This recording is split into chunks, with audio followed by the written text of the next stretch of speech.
Assalamualaikum warahmatullahi wabarakatuh. Salam sejahtera bagi kita semua. Berjumpa dengan saya Supriyandi SE. Apa kabar Ananda semua? Siswa-siswi SMA Swasta Nur Ajiji Tanjung Morawa, Kabupaten Deli Serdang, Provinsi Sumatera Utara. Semoga kita selalu diberikan kesehatan, perlindungan oleh Allah Subhanahu wa taala, Tuhan Yang Maha Esa, sehingga kita dapat melaksanakan kegiatan kita sehari-hari. Tetap semangat, tetap berkarya, tetap berinovasi, dan pastinya tetap di rumah aja. Nah, kali ini kita akan membahas tentang pelajaran ekonomi, tepatnya di materi konsep dasar ilmu ekonomi. Bagi Ananda yang saat ini menyaksikan tayangan ini, Bapak harap apa yang kamu saksikan dapat membuka wawasan Ananda semua tentang ilmu ekonomi yang begitu dekat dalam kehidupan kita sehari-hari. Nah, ada satu pertanyaan. Kenapa sih kita harus mempelajari ilmu ekonomi?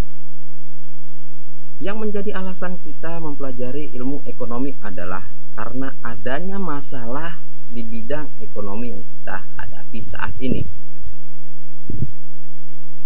Sebelum kita bicara lebih jauh, tidak ada salahnya kita harus mengetahui dulu apa sih itu ilmu ekonomi. Mari kita bahas.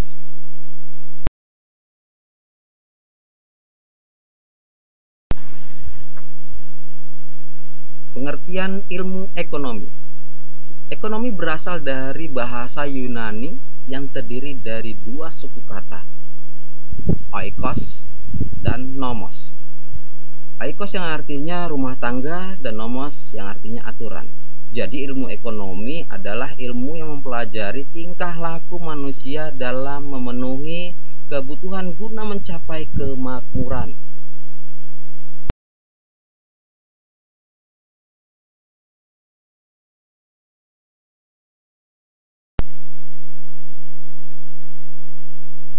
Siapakah tokoh ini? Apakah Ananda ada yang tahu? Ya, pastinya tokoh ini adalah seorang ilmuwan tentang ekonomi. Mari kita ulas sedikit tentang mereka. Tokoh pertama kali yang menulis tentang ekonomi adalah Aristoteles dari Yunani. Namun, ilmu ekonomi baru dikenal setelah terbitnya buku yang berjudul The Wealth of Nation. Ini artinya kekayaan bangsa, yang dirilis ataupun yang ditulis oleh Adam Smith pada tahun 1776. Sehingga Adam Smith disebut sebagai bapak ekonomi karena pencetus ekonomi modern.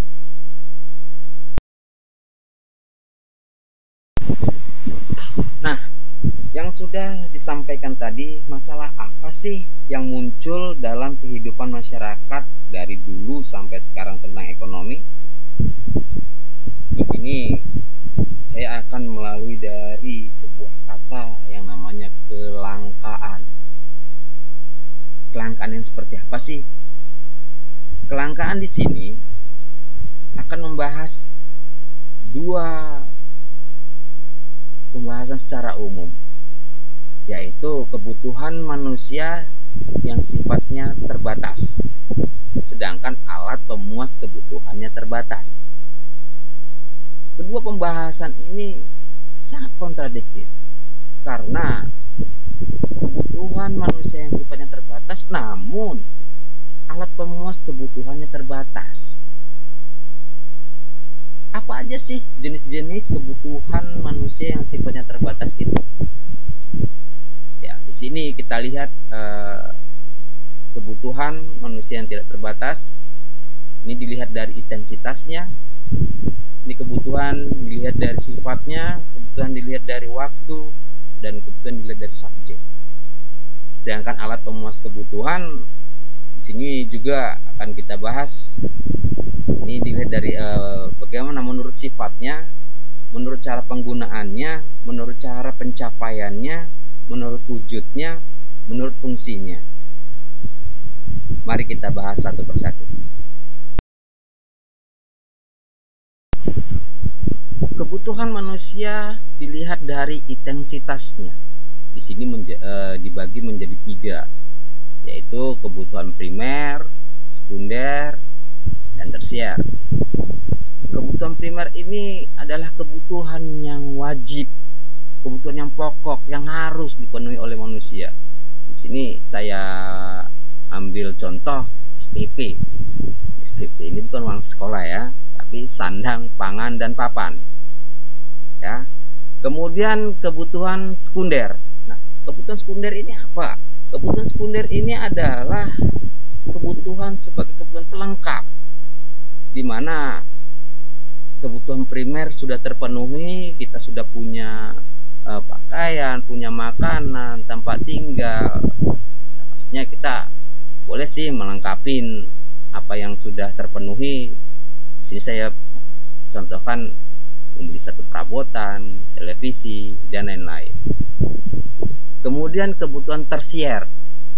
Kebutuhan tersier ini adalah suatu kebutuhan ya memang sih tidak wajib ya, tidak harus, karena ini sifatnya praktis ya, ataupun sifatnya kemewahan. Tapi kalau kamu menginginkan ya silahkan saja ya. Di sini apabila ingin, contohnya ingin punya mobil, ingin punya apartemen, ya silakan apabila kebutuhan primer dan kebutuhan sekunder ini sudah terpenuhi. Baik, kemudian di sini kebutuhan dilihat dari sifatnya. Ya, kalau kita lihat dari sifatnya di sini dibagi menjadi 2, yaitu jasmani dan rohani. Kalau kita bahas jasmani, ini kita ngebahas yang namanya badaniah kita. Apa yang kita butuhkan? Di sini saya contohkan makan. Jadi manusia butuh makan. Kemudian rohani. Rohani, kalau kita bahasa rohani di sini adalah kejiwaan, di mana kita di sini harus yang namanya memanjakan diri, membuat satu kesenangan ya. Bahwasanya jasmani kita juga perlu yang namanya kesenangan. Di sini saya contohkan rekreasi. Kemudian kebutuhan dilihat dari waktunya. Ini dibagi menjadi 2, waktu yang sekarang dan yang akan datang. Kita nggak bahas waktu yang lalu ya, yang lalu biarlah berlalu. Nah, waktu yang sekarang ini saya contohkan adalah obat bagi orang yang sakit. Jadi kalau Anda lagi dalam keadaan sakit, cepat berobat, jangan tunggu-tunggu, sekarang juga. Kemudian yang kedua, waktu yang akan datang. Di sini saya contohkan menabung, di mana ini satu menabung ini menjadi satu rencana yang akan datang. Apabila Anda sudah menabung, pastinya mungkin ada keinginan yang lainnya, seperti ingin menyambung kuliah dan lain sebagainya. Kemudian kebutuhan dilihat dari subjeknya. Nah, kalau kita lihat dari subjeknya, di sini kita bagi menjadi 2, yaitu individu dan kelompok. Nah, individu ini adalah kebutuhan yang digunakan oleh diri.